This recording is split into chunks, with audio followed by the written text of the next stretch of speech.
और विष्णु तो बोले जो विष्णु है वही राम है, जो राम है वही विष्णु है। ये लक्ष्मण ने उत्तर दिया है, देखो जहां ये प्रसंग है वहां कभी झांक कर देखना, वहां तो विष्णु जी खड़े हैं, छवि समुद्र हरि रूप विलोकी। जहां ये प्रसंग है मानस का, वहां पर छवि समुद्र हरि रूप विलोकी, अर्थात जो समुद्र में रहते हैं वो कौन है? भगवान विष्णु। नील सरोरुह श्याम तरुण अरुण बारिज नयन करहु सुमम उर्धाम सदा क्षीर सागर शयन, ये विष्णु है। जरा विचार करना, लेकिन जब राम की पुण्याकरण की गई तो सीधा कहा गया नील सरोरुह नील मणि। सोचो, नील सरोरुह नील मणि, नील नीलधर श्याम लाजहि तनु शोभा निरखी कोटि कोटि सतकाम। अर्थात विष्णु और राम में इतना अंतर है। विचार करना, स्वरूप सामने है पर फिर भी वो कहते हैं जो स्वरूप बस शिव मन माही। तो विष्णु राम में अंतर कितना है? मैंने बताया ना, सीधे बताओ, विष्णु राम में अंतर कितना है? इतना अंतर है जैसे पिता और पुत्र। अब क्या रुक जाओ, चलो पिता पुत्र, पिता और पुत्र। राम शंकर को पैदा करते हैं, विष्णु को पैदा करते हैं, ब्रह्मा को पैदा करते हैं, और ये पैदा होते हैं, ये पैदा होते हैं। एक वाक्य में शंभु बिरंच विष्णु भगवाना और उपजहि जासु अंशते। तो एक वाक्य में ये बता दो कि शंकर विष्णु राम क्या अलग अलग है कि एक है? मैं कह तो गया, आप कितनी बार कहा? नहीं नहीं, तो विष्णु राम क्या सीधे सीधे कहो, हमें सीधे सीधे में कुछ ज्यादा आनंद आता है। क्या? या तो हम गिरे या तुम गिरो, दो में एक जाएगा। हम गिरेंगे नहीं। विष्णु और राम, तुम कह रहे पिता पुत्र का अंतर है, तो पिता पिता है, पुत्र पुत्र है, अलग अलग है कि नहीं? पिता पिता है, पुत्र पुत्र है, तो क्या कहना चाहते हो कि विष्णु अलग है राम अलग है? रुक जाइएगा, थोड़ा इस समय तर्क लीजिए। अब मेरा तर्क है, एक पूरी बात हमारी ले लो। जैसे शंकर राम का सुमिरन करते हैं, अब अच्छे लोग समझ लीजिए, अंतिम बात है मेरी ये। जैसे शंकर राम का सुमिरन करते हैं, इसी तरह तुम बताओ कि राम शंकर का सुमिरन करते हो। चलो हो गई बात, अब आओ जरा, बात खत्म हो जाए। अब आओ। अच्छा, सुमिरन का ये प्रमाण जो मैंने दिया, क्या ये पर्याप्त नहीं है कि लिंग थाप विधिवत करी पूजा? फिर भी बात शंकर जी की, फिर वही बात कैसे? ये तो संसारिक भी हो सकता है। सांसारिक कैसे योग्यता? राम जी शंकर जी की पूजा कर रहे हैं, तो पूजा जो कर रहा है, तो पूजा करने में सुमिरन भी है, प्रणाम भी है। पूजा कब करके तो देखो, पूजा के भी प्रकार होते हैं, पंचोपचार, घोड़सोपचार, तो पूजा के भी विधिवत प्रकार होते हैं। और जब पूजा व्यक्ति करेगा, जैसे आप किसी संत की पूजा करेंगे, महात्मा की पूजा करेंगे, तो पूजा में प्रणाम भी नहीं होगा क्या? ध्यान देना। और आइए जरा, राम और शंकर में आप भेद कर रहे हो कि वो पैदा कर रहे हैं, विष्णु राम में भेद कर रहे हो कि पिता पुत्र हैं। और मेरा कहना यह है कि विष्णु ही राम है। अब प्रमाण देखो मैं दे रहा हूं। नारद जी ने श्राप दिया था, किसको श्राप दिया था? किसको? नारद जी ने श्राप दिया था कि कपि आकृति तुम कीन हमारी, तो करी है कीस सहाय। तो नारद जी ने श्राप भैया किसको दिया था? विष्णु जी को। विष्णु को श्राप दिया था कि जैसे नारी के बिरे में आज हमें भटकना पड़ रहा है, तो मेरा ये श्राप है कि नारी के बिरे में तुमको भी भटकना। तो वही विष्णु जी राम बनकर के धरती में, और वही भगवान ने कहा था नारद वचन सत्य सब करी हो और परम शक्ति समेत। तो विष्णु राम में मेरी दृष्टि में कोई भेद नहीं, विष्णु ही राम है। एक बात। दूसरी बात, आपने ये कहा था कि लक्ष्मण शंकर जी राम को प्रणाम करते हैं, तो इन्होंने कहा कि राम जी कहीं शंकर जी को प्रणाम करते हो तो बताना। राम जी शंकर जी को प्रणाम करते हो तो बताना। पूरी रामायण में वही दुनिया की बातें इन्होंने की, दुनिया की बात है। इन्होंने कहा राम जी शंकर जी को प्रणाम करते हो तो बताना।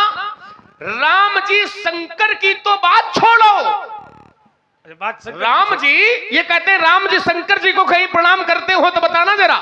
हम कहते हैं राम जी शंकर की तो बात छोड़ो, शंकर जी की पत्नी को भी राम जी प्रणाम करते हैं। और उत्तर मैं कर रहा हूं, पत्नी को जब प्रणाम कर लोगे भैया तो पत्नी के प्रणाम में क्या पति का प्रणाम नहीं है? नहीं नहीं ध्यान से समझना जरा। नहीं हो सकता। एक अभी बीच में देखो बोल रहे हो, हमारी बात हो तो जाने दो। पचे यदि नहीं यदि यदि पचेगी नहीं। पचेगी भी और पूरी व्यवस्थित पचेगी। तुम चक्कर में काहे पड़े? कोई बूटी लाओ। तुम रुक जाओ।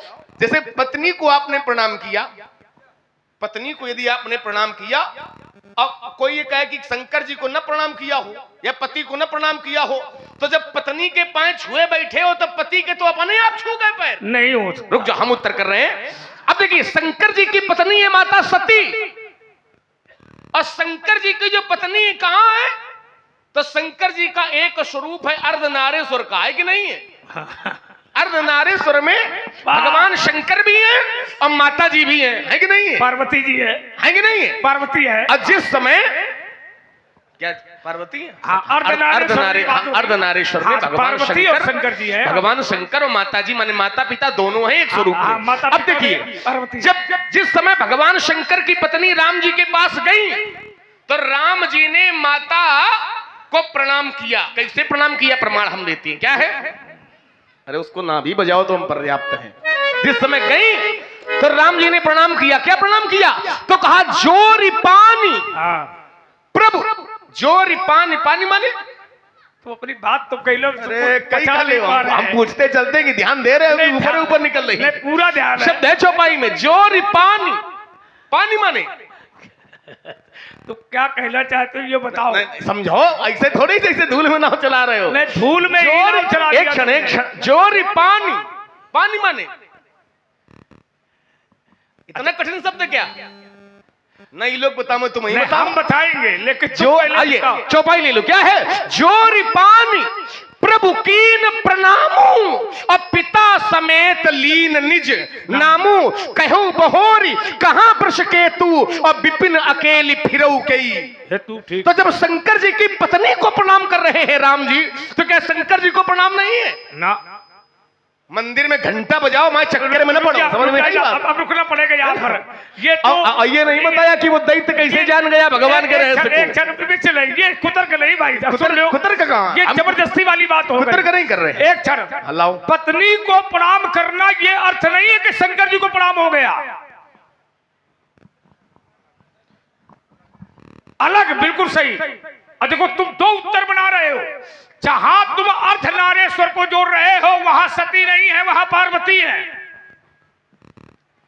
और पार्वती तब है जब शंकर जी की पत्नी सती ने अपने शरीर का त्याग कर दिया।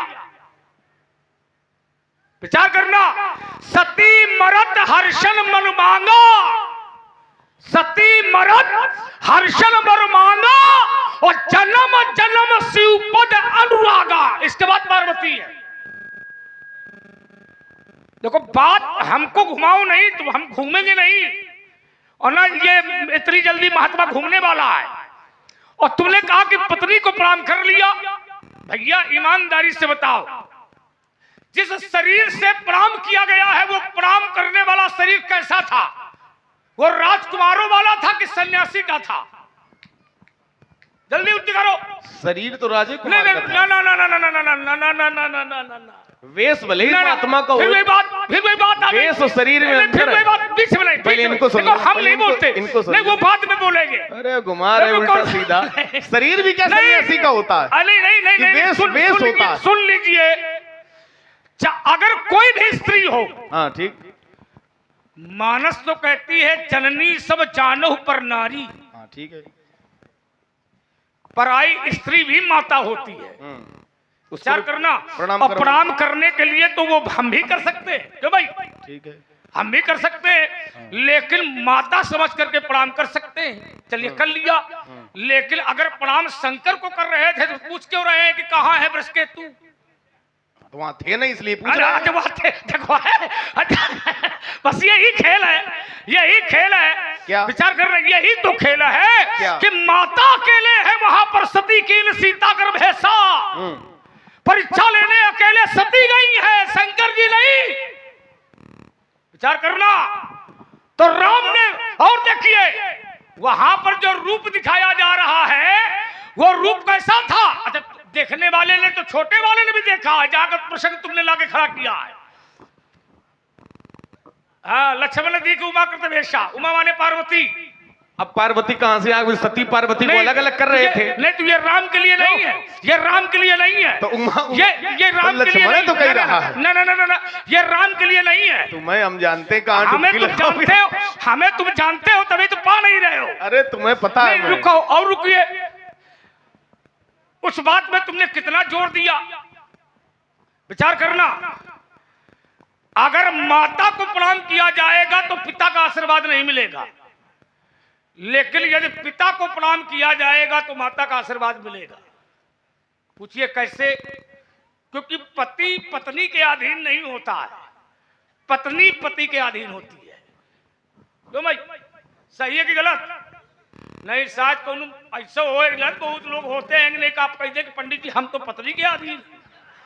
हाँ तो भाई मान लो बुरा लग जाए खा तो ऐसे इसलिए बड़ा पूछना पड़ता है। जैसे हमने कहा क्यों भाई, तो कुछ लोग कहते का ध्यान है हम तो पत्नी के अधीन हैं। इसलिए सब हाँ आप बोल रहे। बहुत सुंदर। एक बार दोनों विद्वान कलाकारों के लिए जोरदार तालियां आप लोग बजा दें। बहुत आनंद। पूजा करना ये कोई संबोधित नहीं है कि वो राम जी प्रणाम कर रहे हैं ना, पूजा तो रावण भी करता है शंकर जी की। तो भाई लेकिन ईमानदारी से बताओ क्या प्रणाम करता है? तुम बता दो, तुम खबर हिलावत हो, तुम वहीं का बाका करब उनका काट दो। ईमानदारी से देखिए, पूजा तो नास्तिक व्यक्ति ही करता है, तो करने का तरीका देखिए। वो मंदिर को नहीं मानता, महात्मा नहीं मानता, साधु नहीं मानता, लेकिन तपस्या वो ब्रह्मा की करना चाहता है। काहे के लिए करना चाहता है? वरदान मिल जाए, फिर हम अत्याचार करन है? होता कि नहीं होता? बहुत सारे राक्षस हैं जो तपस्या करते हैं, नाम को जपते हैं, लेकिन ईमानदारी से बताओ क्या वो परमात्मा को मानते हैं? सोचिए, नहीं मानते। और रावण भी भक्ति करता है, पूजा करता है। विचार करो, उत्तम कुल पुलस्त कर नाती और शिव बिरंच पूजे बहु। लेकिन क्या ये अधिकार पक्ष रावण का खड़ा होता है? नहीं खड़ा होता। लेकिन जब उसके रास्ते पर चलोगे तो मां नहीं माता, पिता नहीं देवा, और साधु न संग करवा मही सेवा, जिनके आस आचरण भवानी और ते जानऊ निश्चर सब। समझो, इनको तो महापुरुष नहीं कहा जा रहा। तपस्या करना, भक्ति करना, पूजा करना, लेकिन इनके रास्ते को भी समझो कि ये रास्ता जाता कहां है। नारद भी भक्त है, जहां का प्रसंग तुमने उठाया है, लेकिन ईमानदारी है कि भक्ति तो तब मानी जाती है जब शरीर पूर्ण रूपे परमात्मा पर समर्पित हो जाए। आत्मा तुम गिरजामती सहचरा प्राणा शरीरम, हर तरह से परमात्मा पर समर्पित हो जाए तो वो भक्ति ठीक है। लेकिन ऐसी भक्ति थोड़ी होनी चाहिए कि हमारा काम बनाओ, ये भक्ति है। हमारा काम बने, ये भक्ति है। हमको ये वरदान दे, ये भक्ति है। ये भक्ति नहीं है। भक्ति तो वो है जो समर्पण हो जाए, परमार्थ के रास्ते पर चले, ये भक्ति है। पर जहां स्वार्थ जुड़ा होता है वहां पूजा और भक्ति नहीं मानी जाती है। चलो एक बात हम आपकी पकड़ रहे हैं, जैसे आपने कहा कि जननी समझाने ऊपर नारी, जो सन्यासी होता है वो तो दूसरे की स्त्री को भी माता मानता है, इसलिए राम जी ने वहां प्रणाम कर लिया। क्योंकि जननी समझाने ऊपर नारी, दूसरे की स्त्री को माता के समान जानना सन्यासी को चाहिए। ध्यान समझना इनकी बात। सन्यासी को दूसरे की पत्नी को माता समझना चाहिए और माता समझ के उसको प्रणाम करना चाहिए। तो जब सन्यासी दूसरे की पत्नी को माता समझता है, पर नारी को माता समझता है और माता समझ के प्रणाम करता है, राम जी ने इसलिए ही माता सती को प्रणाम किया, क्योंकि सन्यासी वेश में इनका कहना है। तो सन्यासी जब पर नारी को माता समझ के प्रणाम करता है तो सीता जिस समय तुम्हारे सामने आई थी तो सीता को तुमने प्रणाम किया काहे नहीं, बल्कि प्रणाम तुमने लिया काहे सीता से? देखा? ले जरा उत्तर। नहीं, अब जब सन्यासी दूसरे की स्त्री को प्रणाम करता है तो सीता जिस समय आपके सामने आई, जनक बहोरी आए सिर नावा, तो सी बुलाई प्रणाम, सीता जी से प्रणाम करवाया। तो तुमको जनक को वहीं रोक देना चाहिए था। पूछो कैसे? एक क्षण रोक इसलिए देते कि ये नारी है, ये पर नारी है, इससे हम प्रणाम कराएंगे नहीं जनक जी, इसको हम प्रणाम करेंगे। तो सीता को तुमने प्रणाम सीता से लिया और प्रणाम लेने के बाद सीता को आपने आशीर्वाद दिया, आशीष दीन सखी हर सानी। तो जब सन्यासी दूसरे की स्त्री को प्रणाम करता है तो फिर तुमने सीता को प्रणाम काहे नहीं किया? देखिए, अब इसमें छोटी बात कह दूं, ज्यादा बड़ी बात नहीं कहूंगा। प्रणाम करवाने वाला कौन है? राजा। राजा माने सीता का कौन? सीता का पिता। पिता। अब समझना, समझाओ। तो जनक जी ने जब प्रणाम करवाया है सीता से तो क्या समझ के करवाया है? नारी समझ करके, बेटी समझ करके? लेकिन ठीक है, ये तो बताओ। एक क्षण। अब रही बात परशुराम की। हाँ लाओ। परशुराम की, तो जब हमारी भारतीय पद्धति हमारी ये कहती है, वैदिक परंपरा कहती है, क्या कहती है? कि जब नारी भाल में सिंदूर और शोरात्मक श्रृंगारों से रचित होती है तब वो नारी मानी जाती है। तो भाई ठीक है, तब वो नारी मानी जाती है। अरे क्यों नहीं? लेकिन हम तो ये जानते हैं कि सीता का पूर्ण रूपेण विवाह हुआ ही नहीं था। पूर्ण रूपेण मतलब का अधूरा हुआ? वैदिक परंपरा के अनुसार, अगर परंपरा के अनुसार, क्यों भाई? अगर भाल में सिंदूर होता तो हम समझ लेते। तो तुम्हें सिंदूर क्या नहीं दिखाई पड़ा? अब हो तो दिखाई पड़ा। अब देखो बात फिर यहाँ फंस रही। वैदिक परंपरा के अनुसार, वैदिक परंपरा के अनुसार अगर ये पद्धति तुम मानते हो तो नारी है, नारी का सिद्धांत हम मानेंगे। यहीं रुक जाओ। लेकिन सीता के अगर विवाह हो गया है, अग्नि फेरे हो गए हैं, ठीक है, तो हम नारी के रूप में देख लेंगे। रुक जाओ। हाँ, अब यहीं रुक जाओ, इसी जगह उत्तर ले लो। जैसे इन्होंने कहा कि हमारी वैदिक परंपरा में जो है सिंदूर लगा हुए तो उसको नारी माना जाता है। और भी कुछ बताया है? और क्या है? सिंदूर के अलावा और बता दे भैया। क्योंकि हमारा तो विवाह हुआ नहीं, तुम ज्यादा विवाह की तो भाई जानते हो।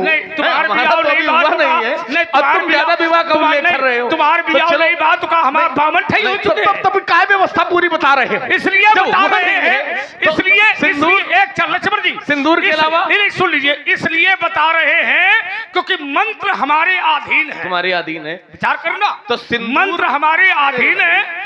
मुखेत सकलम शास्त्रम, परशुराम ब्राह्मण है और वेद मंत्र होते हैं, वेदों में मंत्र होते हैं, मंत्र ब्राह्मण के अधीन होते हैं, मंत्र के अधीन देवता होते हैं। तो कोई भी मांगलिक कार्य किया जाएगा तो मंत्र बोले तो उसमें मंत्र बोले जाएंगे। ठीक है, अब आइए जरा। तो जब और इसी प्रस्तुति पर आप हैं संस्कृति राजपूत, जो भीम राजपूत की पुत्री है।